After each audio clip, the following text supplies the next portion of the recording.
बहुत समय पहले की बात है। एक गांव में एक भिखारी रहता था। वह रोज खाना मांग कर लाता और खाता था। एक दिन उसने ध्यान दिया कि उसका खाना गायब हो जाता है। कोई उसका खाना चुरा कर खा जाता है। इसलिए उसने अपने खाने पर नजर रखने की सोची। एक दिन उसने उस चूहे को पकड़ लिया जो उसका खाना चुराता था। भिखारी ने चूहे से कहा, तुम मेरा खाना क्यों चुराते हो? मैं एक बेघर इंसान हूँ, जाकर अमीरों का खाना चुराओ, उन्हें इस बात का पता भी नहीं चलेगा।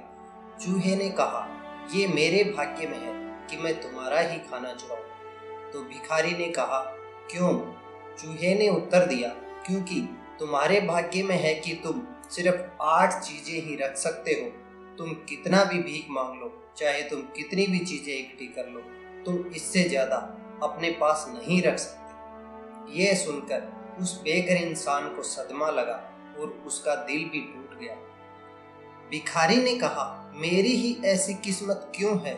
चूहे ने कहा, मुझे नहीं पता। इसका उत्तर तो सिर्फ एक इंसान ही दे सकता है, और वह इंसान है गौतम बुद्ध। तुम गौतम बुद्ध से पूछो, वे तुम्हारे प्रश्नों का उत्तर जरूर देंगे। भिखारी गौतम बुद्ध से मिलने के लिए यात्रा पर निकल पड़ा। रास्ता लंबा था।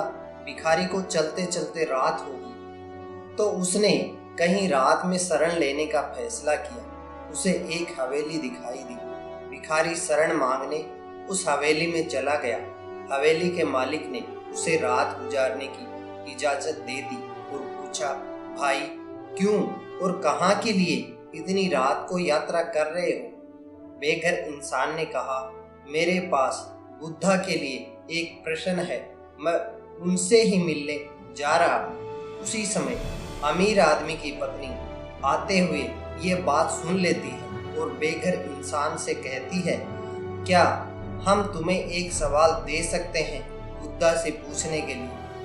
बेघर इंसान कहता है, ठीक है, आपका सवाल क्या है? वह कहती है, हमारी एक 16 साल की लड़की है जो पिछले 16 साल से एक शब्द भी नहीं बोली। हमें सिर्फ ये पूछना है कि हमें क्या करना होगा ताकि वह बोल सके। अगली सुबह वह बेघर इंसान उनको शरण देने के लिए धन्यवाद करते हुए कहता है कि वह बुद्धा से उनका सवाल जरूर पूछेगा, और वह चल पड़ता है आगे की यात्रा के लिए। रास्ता बहुत ज्यादा लंबा था। रास्ते में बड़े ऊंचे ऊंचे बर्फ से ढके हुए पहाड़ थे। उसे समझ नहीं आ रहा था कि वह इस रास्ते को कैसे पार करे। ऐसे तो उसे आश्रम पहुंचने में बहुत दिन लगेंगे। तभी उसे एक पेड़ के नीचे बैठा हुआ जादूगर दिखाई दिया।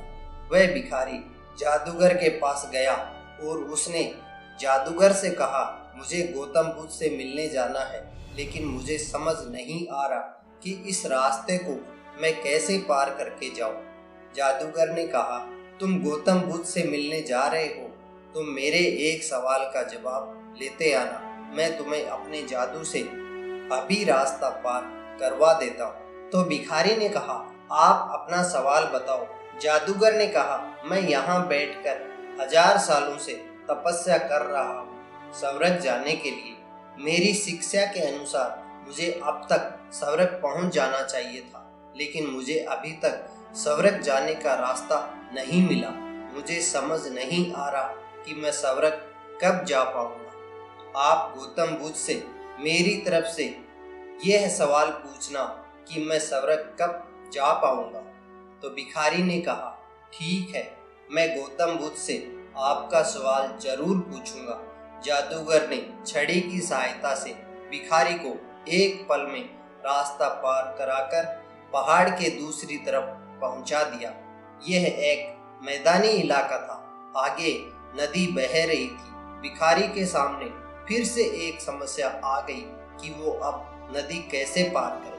तभी उसे वहां एक बड़ा सा कछुआ दिखाई दिया। भिखारी ने कछुए से कहा, क्या आप मुझे अपनी पीठ पर बैठाकर नदी पार करवा सकते हो? कछुए ने कहा, ठीक है, और कछुए ने भिखारी को अपनी पीठ पर बैठा लिया। जब वो नदी पार कर रहे थे, तब कछुए ने पूछा कि तुम कहाँ जा रहे हो? तो भिखारी ने कहा कि मैं तो गौतम बुद्ध से मिलने जा रहा हूँ। कछुए ने भिखारी से कहा, तुम बुद्ध के यहाँ जा रहे हो तो मेरे भी एक सवाल का जवाब गौतम बुद्ध से ले आना। भिखारी ने कहा, ठीक है, आप अपना सवाल बताओ। कछुए ने कहा, मैं लगभग 500 साल से इस नदी में हूँ और ड्रैगन बनने की कोशिश कर रहा हूँ और मेरी शिक्षा के अनुसार मुझे अब तक ड्रैगन बन जाना चाहिए था, लेकिन अभी तक बन नहीं पाया हूँ। तुम गौतम बुद्ध से बस इतना पूछना कि मैं ड्रैगन कब बन पाऊंगा और मुझे इसके लिए क्या करना पड़ेगा। भिखारी ने कहा, ठीक है।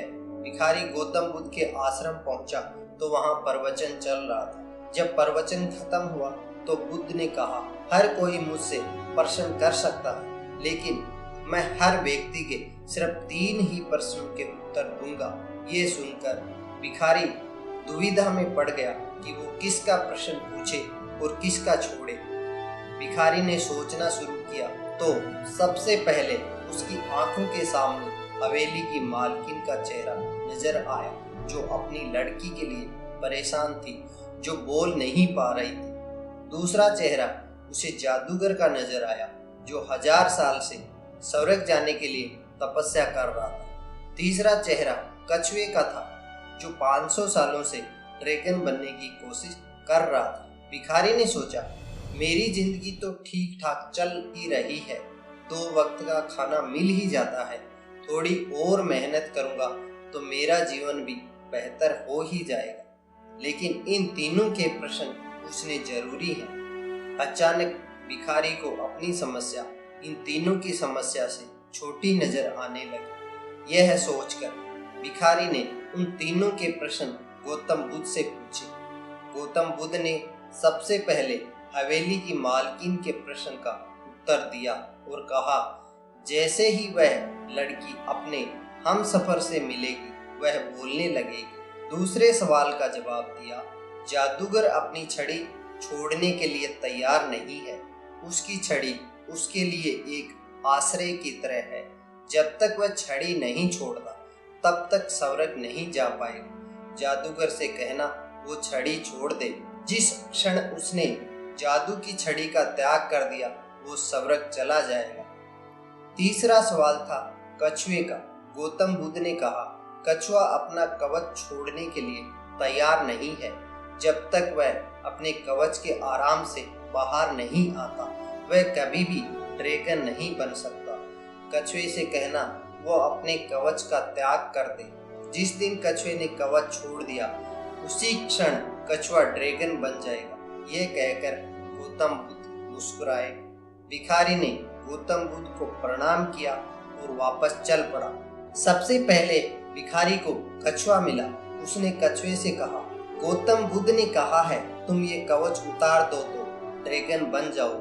कछुए ने जैसे ही कवच उतारा मोती ही मोती निकल आए। कछुए ने कहा, मैं इन मोतियों का क्या करूंगा, ये तुम ले जाओ। ये कहकर कछुए ने मोती भिखारी को दे दिए और कछुआ ड्रैगन बन गया। भिखारी थोड़ा आगे चला तो उसे जादूगर मिला। भिखारी ने जादूगर से कहा कि गौतम बुद्ध ने कहा है तुम ये छड़ी छोड़ दो तो स्वर्ग चले जाओगे। जादूगर ने छड़ी भिखारी को दे दी और स्वर्ग चला गया। उस इंसान के पास अब कछुए का दिया हुआ धन था और जादूगर की दी हुई शक्ति भी। वह उस परिवार के पास वापस जाता है जिन्होंने उसे आसरा दिया था और कहा, गौतम बुद्ध ने कहा है कि आपकी लड़की तब बोल पाएगी जब वह अपने हम सफर से मिलेगी। उसी क्षण उनकी बेटी वहां आ गई और बोली, क्या यह वही आदमी है जो थोड़े दिन पहले हमारे यहाँ रात में रुका था। लड़की के माता पिता यह सुनकर हैरान रह गए। वे उस बेघर इंसान को देखने लगे। वही उस लड़की का हम सफर था। लड़की के माता पिता ने उनकी शादी तय कर दी और वे खुशी खुशी साथ में रहने लगे। दोस्तों, ये सब सिर्फ इसलिए संभव हो पाया क्योंकि भिखारी ने अपने सवाल का त्याग किया था। हमें नदी पार करने के लिए भी एक किनारे का त्याग करना पड़ता है, तभी हम दूसरे किनारे तक पहुंच पाते हैं। इस भिखारी ने जब तक सवाल नहीं छोड़ा था तब तक उसे अपने प्रश्नों के उत्तर नहीं मिले थे। जैसे ही उसने अपने सवाल का त्याग किया, उसे सारे सवालों के जवाब मिल गए। यह छोटी सी कहानी जीवन में बहुत बड़ी बात सिखाती है। अगर आप जीवन में कुछ बड़ा करना चाहते हो तो त्याग कीजिए उन सभी बुरी आदतों का, आलस्य का, और सुबह जल्दी उठना शुरू कीजिए। अपनी लाइफ में जो बैड हैबिट्स हैं उन्हें हटाइए, तभी जाकर आप कुछ कमाल कर पाएंगे।